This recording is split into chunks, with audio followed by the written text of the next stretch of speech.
I'm sorry, decide to change these picks around, or if we are going to get our first Gwen jungle. I think it's going to happen.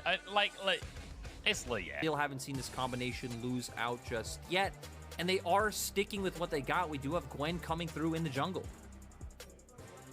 We certainly do. Leanne bringing the Gwen jungle coming out, the follow bearer up at the top lane, and the Jace mid, which we have seen Jace mid a tiny bit this split, but it's not something that we'd expect, right? When you see Jace locked in blind, you'd expect it to go towards that top lane still, but that are either melee or ranged, depending. Here we go. Cube's in trouble. JJ wants to make this happen. Flandre's here trying to bait the all-in. Dodges away from a lot of the damage. The ult comes out from Cube, and he might just be in trouble here because another spin available for Flandre. But Cube's doing a lot of damage himself. Might be able to bite through the monkey, but no. The kill goes the way of Flandre. First blood goes goes to EDG. But JJ knows that it's going off on the top side of the map, so he will be able to go and grab himself that next Drake. And Leanne just trying to make sure that this gets 3 plates instead of 2.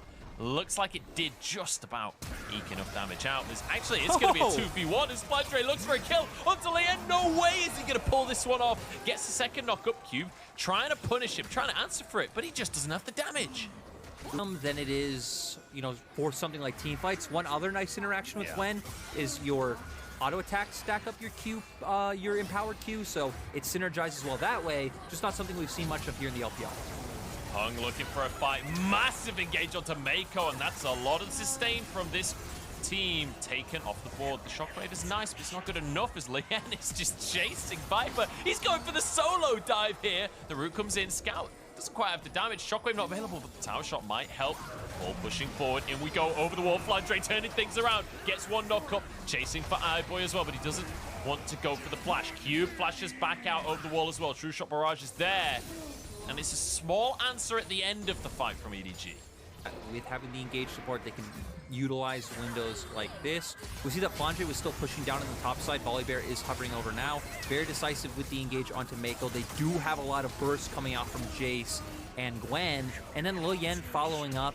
Does have the slow that can land onto Viper from the ultimate. Flash is over. Has the 4 stacks for the bonus damage coming out from the Q. And then is able to get away scot-free until Flandre shows up, takes him down, but no one else will go down in the end. And in the meantime, Hung just said peace out and went for a nice base. And I don't know why that caught my eye, Munchables, but it did. He did go for a nice base. He was very good at recalling. I have to say, that's one of my big talents. I'm very good at pressing B. And he's with this Senna Karma. And sure, Mako got caught out. Viper's caught out this time. Hung just completely locks him up. And Fofo's there to try to finish the kill. Viper gets a shield. How has he got away with that? I mean, I don't usually call plays illegal, but that's about as illegal as they come. And then guess what? Viper and Mako at least are now putting any damage onto you, but Flandre's not putting damage onto Leanne. Flandre, he's only got 3 kills and he wants a 4th one for himself. Picks that one up easily. And now the 2v1 goes his way as the blue buff taken by Fofo. But Flandre happy with the wall. Leanne really wants to contest this. Viper stepping forward. That's a big chunk of damage from the Q. Smite onto the Drake. JJ jumping forwards. But they're all just shielding. Then the healing comes through. Flandre trying to make a play onto Leanne. Again, he really hates this little doll. JJ chases him down. He flashes out as his mid laner falls. Fofo dies. And EDG just... it doesn't feel like there's much RA can do about any of this. On will be, how many stacks Viper is at right now. Probably should be at a pretty good number, as RA might punish Flandre, but I don't know if they have the damage to kill Flandre. Yeah, I don't know about this one. They're like, hey, I think we could 3v1 this guy. I'm not sure that they can. Hunt looks to be the first one to go down. Flandre survived. The sustain is there. Shockwave comes in as Scout has arrived on the scene. And Leanne suddenly realizes he doesn't have any damage. He's got nothing he can do here. You never start a fight with the monkey when he's already got 2 items. JJ want to keep going forward. Cube has flash and ulto, but it's one of those situations where, you see, hey, it's a 1v2, and it takes a second for it to mentally click of like, oh, wait, we've seen this numerous times. Flandre is 4-0, and he can absolutely solo them both. absolutely destroyed them. And the rest of EDG were on the way. That's the thing. All he had to do, he didn't have to 2v1 them. He just had to buy time. He just chose to 2v1 them while buying time. And now Baron will be on the cards. Maybe Cube can get it with a Sky Splitter. It wouldn't be the first time we've seen it today, but it's not going to happen this time. True shot barrage in. Ah, beautiful by EDG. They just wait. The observers turned off the vision just to make sure it was tense. But as always, EDG's macro is immaculate. And now the siege continues in the bottom side. This will be a second inhib taken by the looks of things, as EDG gets to just push this one home. And RA, I think they're well aware that there's nothing they can do about this. The 10,000 gold down. Hung going to be locked up, take down. Shockwave goes in. That's 2 kills already as they turn it into more shields across the team. JJ walks out with his life. Cube goes down as well. And they make it look easy. Scout with a shield bigger than his health bar. And now onto the Nexus turrets go EDG. You think it's all over, and ladies and gentlemen, it is now. EDG with the most comfortable showing of maybe any LPL game with the split so far. That was brutal.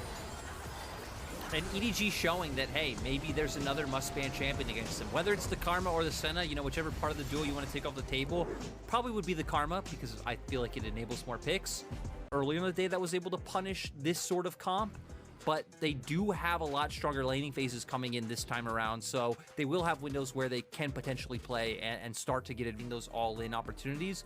But especially as you get more and more items, right? Lucian is still a squishy AD carry. Once you get 1-2 items under your belt, if you can land that burst, if you can land a special... Like, once again, we do have a Cogmore composition. Oh, wait, what? Mako is nearly dead. Already had to flash. Looks like it was just a brush cheese coming out from RA in the bottom lane here. Mako will be fine in the end, but that is going to be a flash down against... I think kind of smooth for the side of EDG for now. Oh, I'm wrong, flash though. forward from Hung here to get the engage onto Mako. He flashes himself. There's an answer from Lien burning him through, but Mako, he's got a health pot ticking and he's going to survive. And now JJ wants to re-engage, but Lien throws out the flame spitter. The hook comes back in from Hung, but here's Viper with the autos coming in. Flash forward from Viper. The aggressive combo knocked back in with the blast cone, and now it's Hung. Lien trying to finish the kill. It's going to be 2 for 1. Now a scout finally arrives in the fray. Cogmore passive onto iBoy. Flash available for the Kaiser, but it's Scout flashing onto Fofo instead. The bait and switch. The stun comes in. The Sky Split is there, and Scout gets the kill. 3 for 1 in favor of EDG. And that looks so... Even though he goes down, the rest of EDG are able to collapse, as we are going to see here RA hooking back into multiple members because iBoy is following up. Viper flashing in aggressively to finish off that kill. Blast Plant gets proc, he gets brought back in, but look at JJ. He's outputting damage the whole time. Mako was there as well over the wall, providing some utility. And then Scout at this point is on the LeBlanc. Ooh, that was really, really nice from him. Running one way, flashing the other for the chain. Fofo didn't even expect it. The mind games coming out from Scout, and so... You know, it's a scout. Oh, hang on, we've got a play in the middle. What? Whoa, where did Leon go?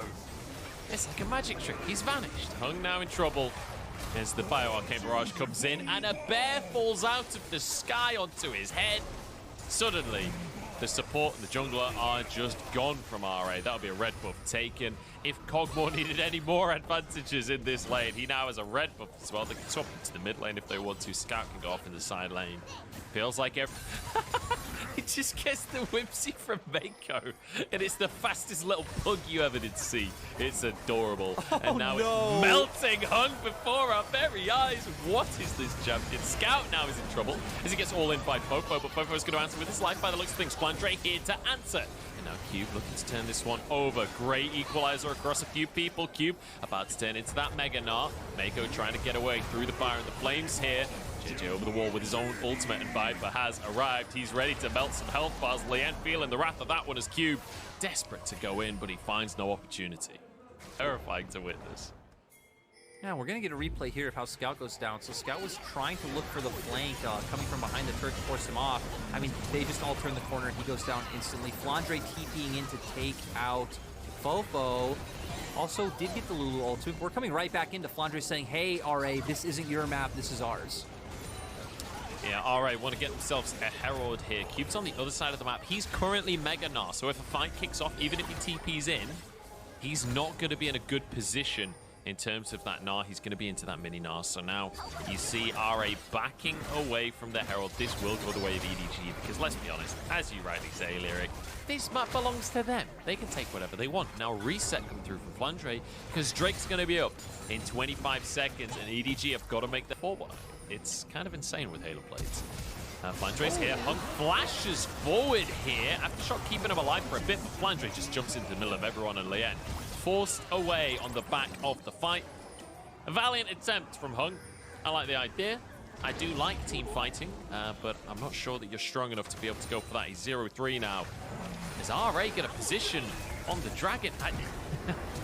I think they may be misunderstanding what's happening in this game here. Vibes in trouble, though, as in goes iBoy to finish that one off. Cube now will be slowed. The Cogmore passive is there. It's going to be kill for a kill in terms of the AD carries there, as iBoy basically just about escapes, but it should be the Drake for EDG.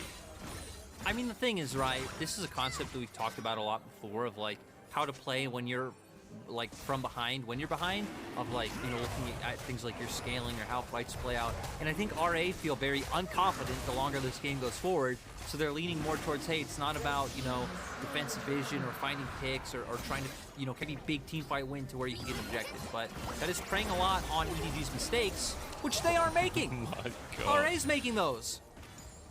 He'll try to one-shot Lien again and almost does it, almost. If he'd hit the chain, perhaps there was an opportunity there. But the Herald, this is going to get a second charge as well. There's a minion there if someone's willing to tank the tower. Don't think they can quite finish that one off for now, but a lot of the work done for later is Viper out-trading Fofo at this point. Depth charge with a culling there, but Viper's still full HP and Flandre's threatening the rest of the team. They're just going to dive this one instead. Tower barely surviving and Viper gets the sniper out.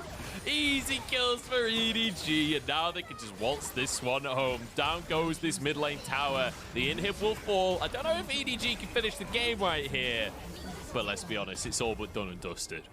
Flame, seeing if he'll be able to pick someone off. Someone comes out, RA trying to make their way in. It's just going to be burnt on through here. Smite comes out, it is going to be Baron for EDG. RA wants to try and deny this, but Flandre over the wall. And it doesn't look like RA get anything. It's a heartbreaker. They're too late to the birthday party, and they don't even get a party bag to take home. They weren't going to make playoffs, and that could not have been more wrong. And now in summer, I was like, they'll finish 5th, and they are looking terrifying as Liam gets pushed away from the tower. Here we go. We'll come to JJ. In goes Cube, but he can't get the ult off, and now Hung's going to be in trouble. Equalizer's not going to do a whole lot from Lien. And, well, this is going to be all she wrote, I'm pretty sure. Flandre charging in. 1 or 2 more autos will do the trick. Fofo getting onto the fountain. Maybe can answer, but the shield comes through from the Lulu. Mako keeping everybody safe. And now onto the Nexus Towers. Go EDG. We've seen some one-sided games in the LPL, and this may not be the fastest of them, but this was one of the most decisive wins I've seen this split so far as we head into the first day, as we round out the first day of our second week. EDG look dominant. EDG looking like monsters. Now, you know, the thing that I'm sure we all really want to see is